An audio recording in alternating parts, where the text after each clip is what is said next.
I'm former FBI Special Agent Marc Ruskin, with 20 years experience in undercover operations. I've infiltrated a New York mafia crime family, a Chinese Malaysian heroin organization, a Wall Street trading exchange, right-wing terrorist groups, and I've worked on espionage cases. Ask me anything. Hello everyone, we are doing another Ask Me Anything, because this one is great.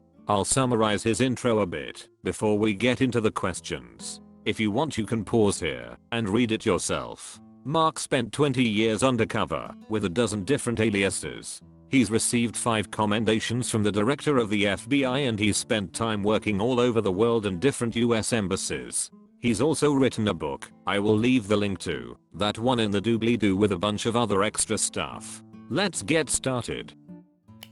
Question. Did you find it difficult to juggle between all the different aliases? What alias was your favorite? And do you ever bust them out anymore, now that you're retired? There were about a dozen over 2 decades as a UC, but never more than 3 at a time. Alex Perez was my favorite, with the ponytail, the bling, on the street day in, day out. One tough moment, had 1-800 beep before both Alex and Sal Morelli, budget issues, and got a beep from an unknown number. Me, yo. Him, who's this? Me, you beep me, who you looking for? And so on, until finally, him, you Alex? Julio gave me your number. And so it went. Question. What are the requirements for becoming an undercover agent? Were family or relationships allowed? To quote from the Surveillance Agents and Reservoir Dogs, you have to have rocks in your head to be a UC. Seriously though, you need 5+ years agent time, and if you have a family, they will need to have lots of patience to accommodate an unusual career. Most agents don't do UC work, and of those who do, most don't do it often. There are about 100 full-time UCs in the FBI at any given time, for a country of 300+ million people. I was privileged to be one of them. Question. One of the big plot points in UC stories is when the criminals test the agent by having him commit a criminal act in front of them. Does that really happen? Did it happen to you? Meeting with one of the heroin organization players at a hotel by LaGuardia Airport for a buy, I asked him casually how good it was, meaning, what % purity. He misunderstood and answered, I don't use this stuff, I sell it. I almost fell off the corner of the bed I was sitting on. The point, if a real drug dealer can say that he does not use the merchandise, then certainly I can. So, if any dealer would want to test me, I don't use this poison, this is about money. Lots of money. Completely credible. If a subject were to ask me to commit some kind of criminal act so as to prove myself, the response, in line with being a real criminal, would be, what, are you kidding? Forget about it, I'll take my business elsewhere. Looking like I was willing to walk away from a deal always enhanced my credibility. Question. During an undercover operation, have you ever got this feeling? Oh shit, they know, that's it, this is my end. If yes, how did you cope with it? I was in a car with a subject, he was driving, generally a big mistake for a UC, but this was in the early days, and I learned as I went along, and he said to me, how do I know you're not an FBI agent? I was posing as an Argentine public official receiving bribes in exchange for contracts, a white collar case. My response was that, if anyone should be worried about the law it was me, not him, as in my country they'd lock me up and throw away the key if I got caught. For some reason, the logic seemed to satisfy him, and the moment passed. Question. What was the craziest thing you ever saw in your years as a special agent?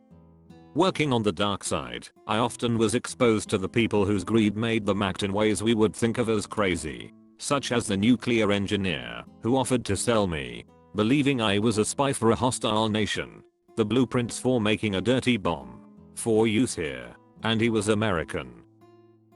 Question. What are some of the differences between real-life FBI agent work and what you see in movies?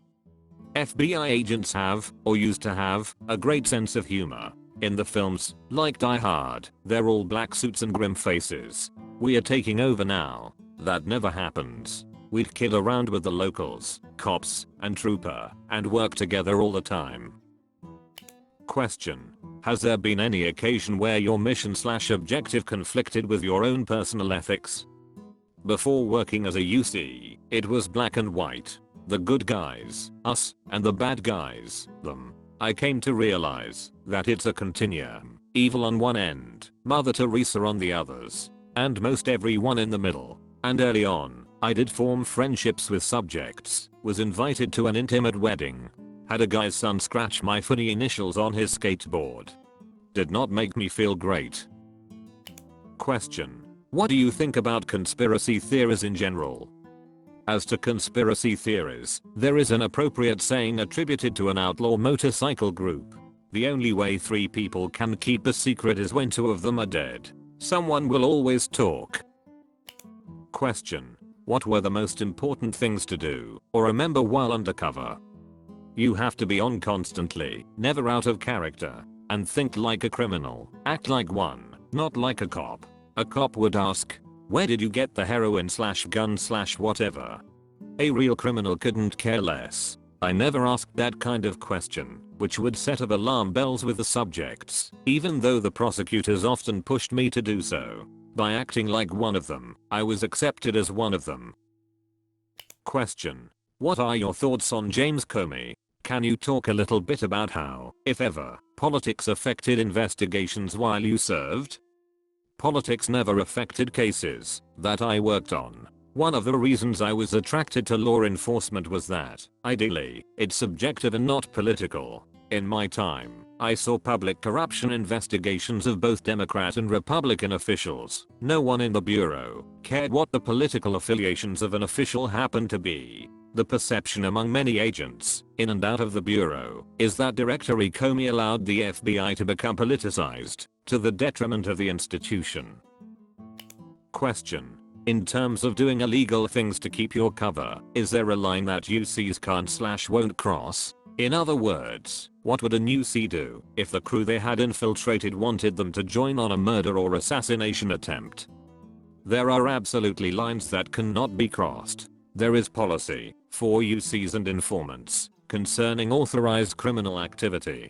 Some property crime might be authorized in order to avoid compromising the safety of the UC or CI, not violent crime. And that is realistic. Many real criminals may be fine with property crime and want nothing to do with violence. If I, in my UC capacity, refuse to participate in a violent act that does not compromise me as a UC, no way. I'm a thief, not a killer. If you want to risk a 20-year stretch and enjoy hurting people, that's your business. Count me out. If anything, my credibility as a real criminal just went up. Question. What is the strangest thing you've had to put on an expense report for an operation? Myself and Agent Ritteref put together carriers for my mini Nagra recording device that would allow me to carry it the place least likely to be searched. Guess. It had an elastic waistband and flaps with velcro pockets in the front and was worn over briefs with baggy pants. I'd cut hole in my right pants pocket to run the on-off switch, held in place with a safety pin. Very high tech. The bean counters authorize the minimal expense for the materials, but voucher must have read a bit odd. Question. I know when preparing a new alias, you try to get as much real life experience to make sure the alias is authentic. Did you ever have to do anything disturbing/unethical/illegal when preparing for a new alias? And if so, what did you have to do? An example of the kinds of unusual things I'd need to learn. For one case, I went to waste management's facility in South Florida to learn about the working of the business. Over the years I learned a little bit about a lot of professions in order to get on the inside. As to unethical, it depends how you view lying. I was constantly lying about who I was, my history, etc. I learned to live a lie, but nothing illegal, and no lying that would bring harm or loss to innocent bystanders, except a little bit. Income core. I learned my lesson. Often appearing to be doing illegal activity when I really wasn't. Selling hot watches at 1/3 of list out of the trunk of my car in Run DMV to create the appearance of being a hood. I had really bought them at market price, legitimately. Question. When you were UC on Wall Street, what was your cover? Trader, lawyer? Did that kind of cover require a lot of financial education? Income core. I started as a clerk on the floor of the comics, one of the commodities exchanges, learned the business, and a year later passed the written and practical exams to become a local trader on the NYMEX. The case went down in flames after someone recognized me from my time at the DA's office and blew my cover. Question. Hi Mr. Ruskin, would you please shed some light on the psychology of the people you have met you see during your investigations? Would you also talk about the motivations and behavior of the bad guys? Did you find any patterns of similarity between them? The motivation is usually greed, as is often the case with those who are not technically bad guys. Just that in the case of the subjects I dealt with, they did not let laws interfere with their business activities. For the Malaysian Chinese heroin dealers, it was all business. It just happened that selling heroin was immensely more profitable than selling a legit product.